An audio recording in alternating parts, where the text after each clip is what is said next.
my name is FPL Pickle and welcome back to another video. So guys, it's been a while, hasn't it? And I hope you've all had a good international break. I think we all needed it because, to be honest, it's been quite a turbulent start to the season, let's put it that way. So today is going to be a team selection video, but for those of you who are new to the channel, I typically do 2 videos in a week. So I'll do a Pickles preview where I go through the game week highlights, give you guys some advice and make some predictions as well and other fun stuff. And I also do a team selection video. So this is a team selection video, but for those of you who don't follow me on Twitter, I've got quite an important exam coming up later in the month. So I've decided to kind of combine the 2 videos together. So it is a team selection video, but there's also little bits and bobs from my Pickles preview video in here. So yeah, it'll be like this for the next couple of weeks, but after that it should all be back to normal. But yeah, if you enjoyed today's video, please give the video a like and please consider subscribing as well. I'd really appreciate the support. So yeah, before we dive into everything, I thought I'd show you how my team did in game week 3, because let's be honest, it's been a while. I've kind of forgotten what's gone on. So last week I ended up making 2 transfers. Because of the whole Strand Larsen thing, I ended up selling Strand Larsen for João Pedro, and that meant I had the money to get Bruno, so I did Palmer to Bruno and then captained him. And you know what, based on this, it's a good job I did those transfers, because other than Fernandez, who got a 10-pointer, and João Pedro, my team stunk it up, to be honest. Did get a green arrow, 53 points in the end.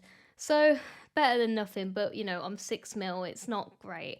And I know that we're only at the start of the season, but I'm hoping to push it a little bit more over the next few weeks. But yeah, like I said, other than Fernandez and João Pedro, it was quite a disappointing game week. Sanchez coming in clutch once again, happy to keep him. But yeah, the defence really quite stunk it up. I mean, Pedro Porro, thank God, got DEFCON. But yeah, the most disappointing, I guess, aspect of this whole team was having triple Villa. I mean, Crystal Palace was never going to be an easy game, but to get battered like that, it was just unbelievable. So yeah, that was disappointing, but we'll look a little bit later on. But I'm probably going to stick for now, but I know a lot of you are probably looking at this like, ooh, Villa players, you got 3 of them as well, stinky. Very cute, few comments like that as well. But patience, we got to stay patient. They've got decent fixtures coming up. So yeah, that's how my team did. Let me know down in the comments how you did in game week 3. So guys, like I mentioned, there's going to be a bit of Pickles preview stuff in this video, and every week I make predictions based on my gut feeling, and then obviously after each game week I need to kind of look back and check in and see how I got on.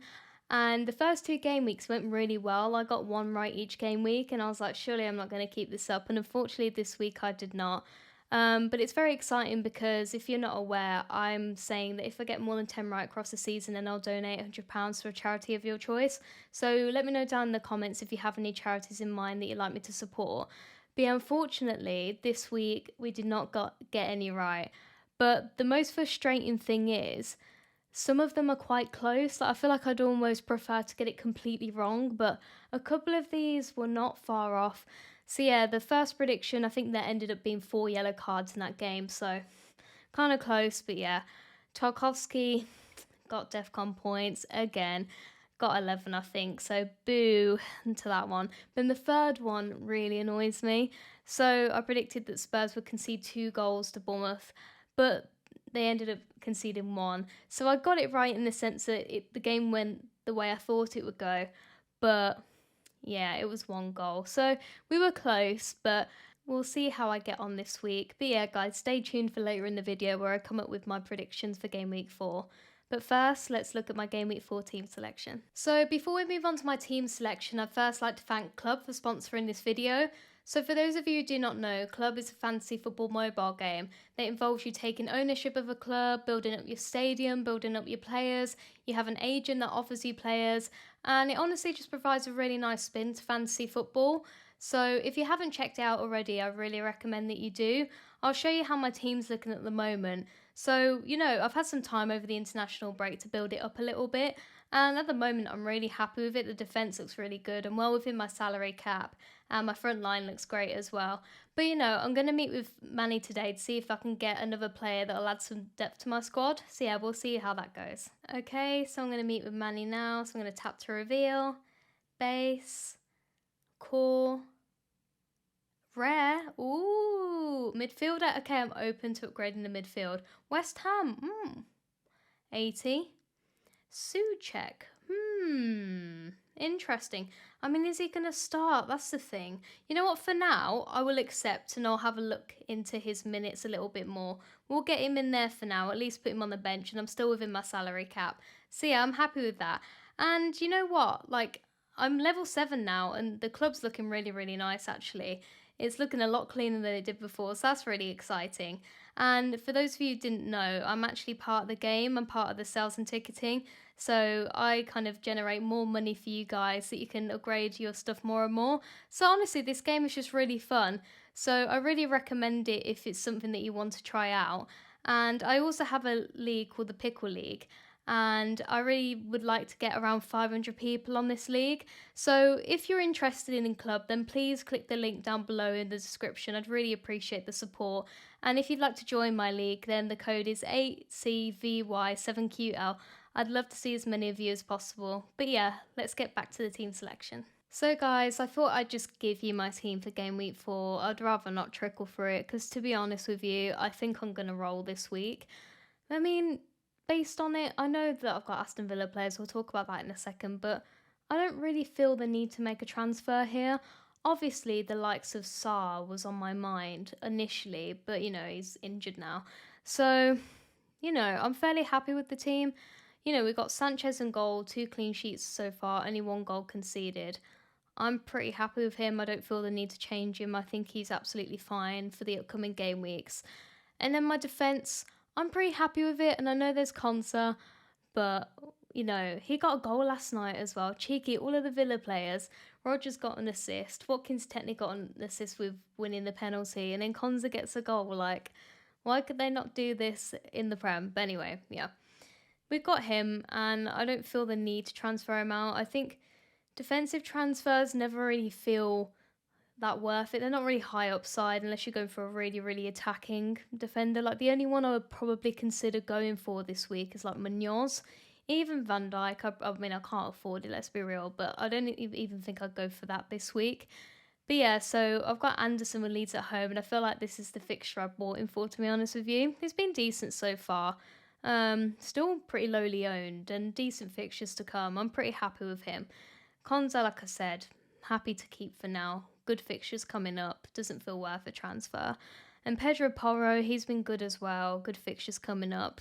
Don't feel the need to move him out. So yeah, the backline to me looks pretty nice. You have to let me know what you think. Obviously, having a Munoz would make this team feel so much better, and not having any Crystal Palace feels a little bit eh. But I mean, you know, Eze's gone and Sarr's injured, so not having Mateta, for example, I feel a little bit better about. So yeah, that's the defence. And then, yeah, I don't know if you can see on the bench, we've got Williams and Bior, so yeah, they're not going to make the starting 11 anytime soon. I feel like Williams' fixture is fairly representative of what my bench looks like this week. Yeah, it's not looking great, I'll be honest. And my team value is in the bin right now. I think it's like 99.8 mil. It's not great. But yeah, moving on to the midfield. Salah captain, obviously. I mean, do I need to say much more about that? And then I've got Verts as well, and he has been so disappointing as of so far. But I feel like there's no point switching him out for Gakpo now, especially when Isak's there. So, hoping that he can come to some good soon.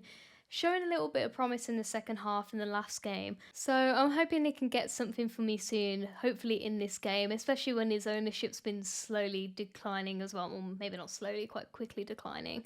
So yeah, we'll keep for now. And then Fernandez, I obviously only got him last week, and it's not the best fixture, but happy to have him. Good for DEFCON, obviously can get a pen at any time. You know, he's such an important player in that team. And I'm not sure about Cunha at the moment. You guys will have to let me know about the recent update news with his injury. But he continues to be a 90-minute man, and I'm happy to keep him for now. Like, the fixtures aren't amazing, but there's some decent ones after the next couple. Like, there's Sunderland and Brentford, I think. So, may as well keep for now unless something unfolds where I need to get rid. And then, like I said with Villa, Rodgers, we'll keep for now. Would have maybe transferred him out for Sarr, but that's obviously not necessary now. And then Reinders, last couple of games, he's been a little bit disappointing.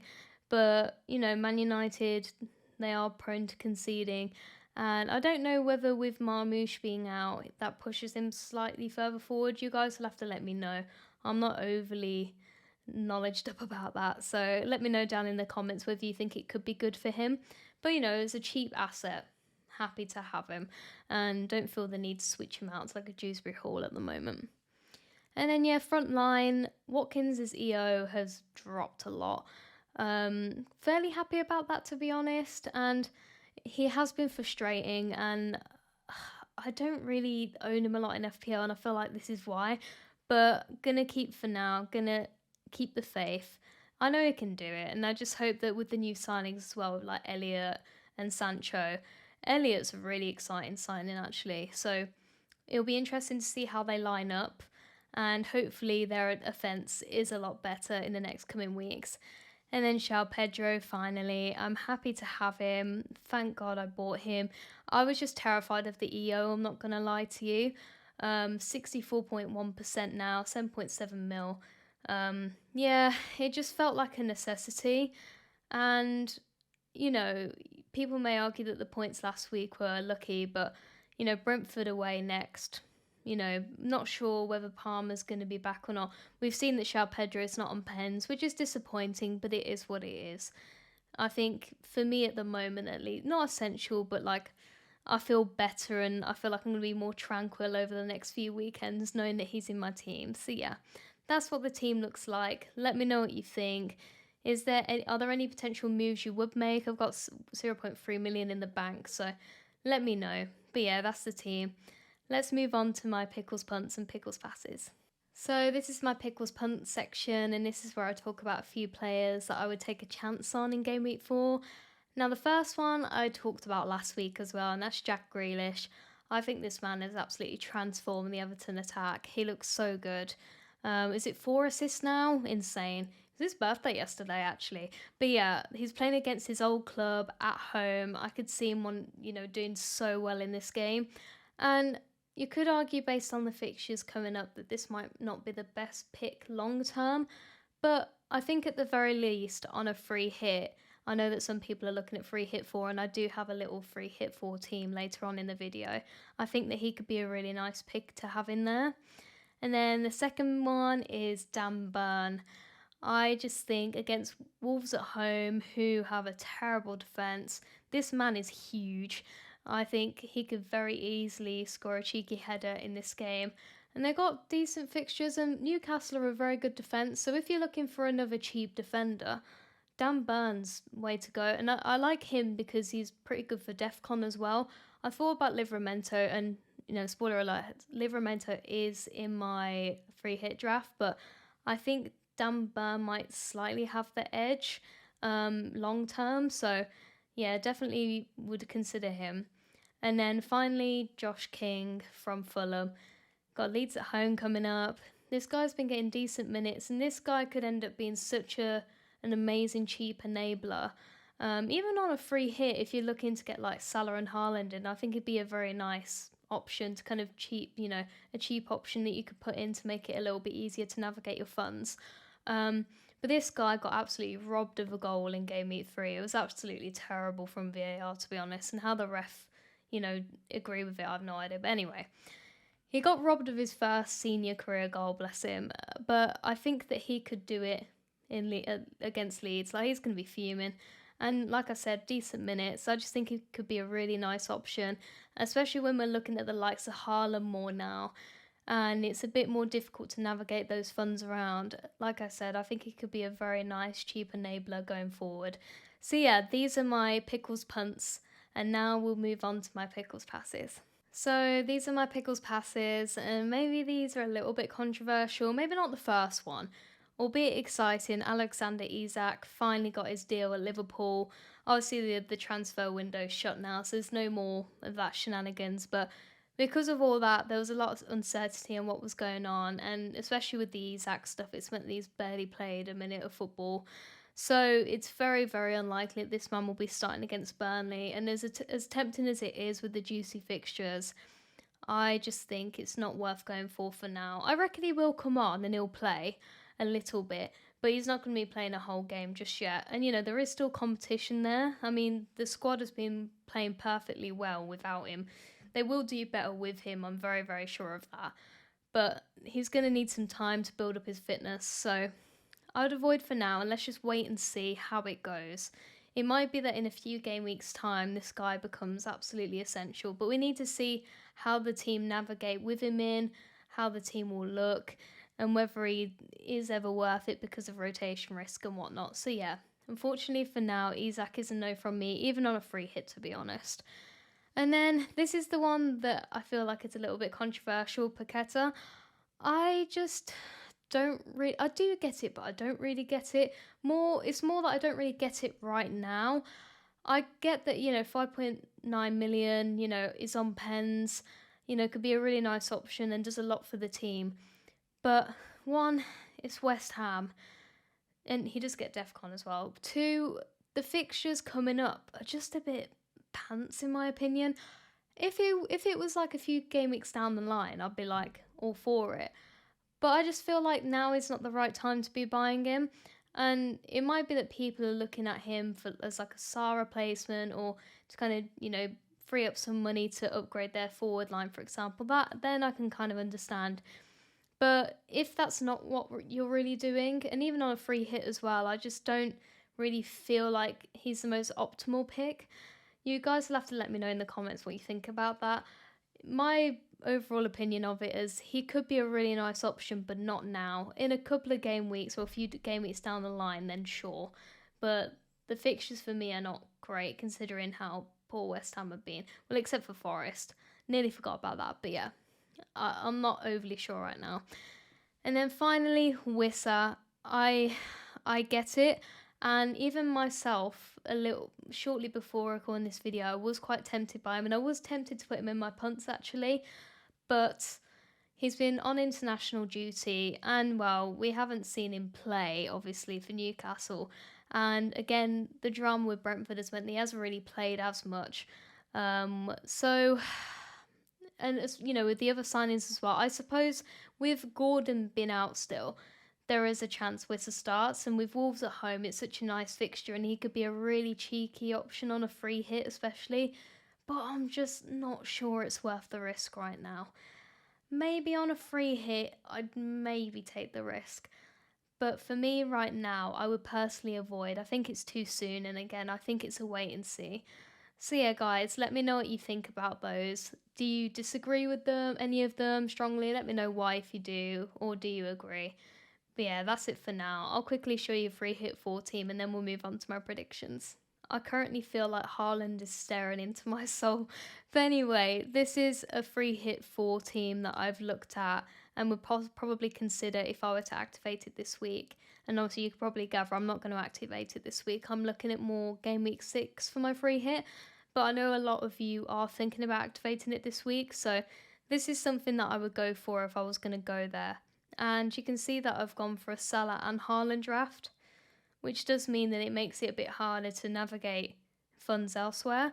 You can see that I've gone quite spenny in the front line with the likes of Mateta, Haaland and João Pedro. And so the midfield is a little bit cheaper. But yeah, we'll start from the back line. So we've got Raya, Livramento, Anderson and Munoz. I think with Arsenal defence, I don't know why we've just completely neglected them. They were obviously going to be good still. So yeah, I'd be happy to start Raya, especially with Forest at the moment. They've been struggling. I mean, West Ham absolutely battered them. And, we've got Postecoglou, as the manager now, so that'll be interesting. So yeah, things are unsettled there, and I feel like it'll be a fairly comfortable game for Arsenal, so happy to have Raya. And then Livramento, I said, could be Burn as well, but I think Wolves at home is a good fixture to target. Anderson, having him in my team, I just think it's a nice fixture to target. And Munoz as well against Sunderland at home. He's the one defender I wish I could have, so I think if you're on a free hit, to me, he would be a must, honestly. And then, yeah, like I said, I've got Salah in there as well, who I've captained. Gakpo in there as well. I think his minutes will still be good in this game, and he's been in good form. So, we got Grealish and King, and this is where it looks a little bit weaker, I'd say. But like I mentioned, King is a nice enabler here. Think he will start, especially when we got Salah and Haaland. And I just have a feeling that Grealish is going to do well against Villa. Unfortunately, don't think we're going to keep a clean sheet. Hope that we can still win the game, but I just have a feeling Grealish is going to contribute somehow to a goal or two of Everton's. So, yeah, that's why I've put him in. And then Mateta, you could maybe consider leaving him out because it's such a nice fixture though, and that's why I've got him in there. But, Eze's gone and Sar's out. So inevitably they are going to be weaker, and people might be a little bit put off Mateta now based on that. But I just still think it's worth potentially targeting that fixture. But there's not really many other. You could potentially go for Eva Nilsson, to be fair, instead of Mateta. But other than that, there's not overly many options here. And then again, João Pedro, I just think, I don't know, against Brentford at home, that's a good enough fixture for me. I'd want to have him in there. And then the bench stinks a little bit, but we move. It was cheap. There was not a lot of money to work with. I think the value of this team is 99.8 mil. So I feel like most people should be able to afford this anyway. My team value is in the bin right now. So I would hope that people can afford this. But yeah, let me know if you're on a free hit this week, what kind of team you're looking at. Is it much different to mine, or is it pretty similar? But yeah, finally, let's move on to Pickle's predictions. So guys, if you've made it this far, thank you so much for watching. So we have my predictions for Game Week 4. These are a tad more basic this week, but I want to try and get some points. So the first one is King will get his goal against Leeds. This is why I'm kind of pro King this week. Like I mentioned before, he's going to be a bit fuming, to put it in a PG way. So, I could see him getting a goal here against Leeds. Their defence is shaky. And, obviously they're a promoted side, so they are going to struggle more. But yeah, I think it's his chance, and I think he'll want to prove himself, especially against, all of the officials and things. So I could see that happening. And then the second one, I think that Isak will get subbed on. He won't start. I think he'll get subbed on and he'll score against Burnley. So then you're probably thinking, oh, shouldn't I have him then? But I'm like, no. Because I'm not, a fortune teller. This probably isn't going to happen. But it's a prediction at the end of the day. I think it could happen. I could see it. And it would be very exciting, to say the least. It would excite me. So, yeah, that's my second prediction. And then the third one, controversial, but kind of based on what I talked a little bit about earlier. I think that Sunderland will unfortunately beat Crystal Palace. Maybe not unfortunately. Don't come at me, Sunderland fans, but I think Sunderland will beat Crystal Palace. So take that as you will with your Palace assets. I'm just going to silently pray in the corner during that game that nothing happens. To be fair, they're not crazy highly owned. The one that would have worried me is Sarr, so I guess in a sense I'm happy that I'm not happy he's injured, but I'm happy that I don't have to worry about him. But Munoz, if he gets a goal, I'm going to be so sad. But yeah, those are my predictions. Let me know down in the comments if you have any specific predictions for Game Week 4. I'd love to hear about them. So yeah, guys, there we have it. That was my team selection / Pickles preview video. Thank you so much for watching, and thank you all for understanding the current weird video situation. It is quite a busy time for me at the moment, so I again really appreciate the support. Again, thank you so much for watching, and I hope to see you guys very, very soon for Game Week 5. Bye bye.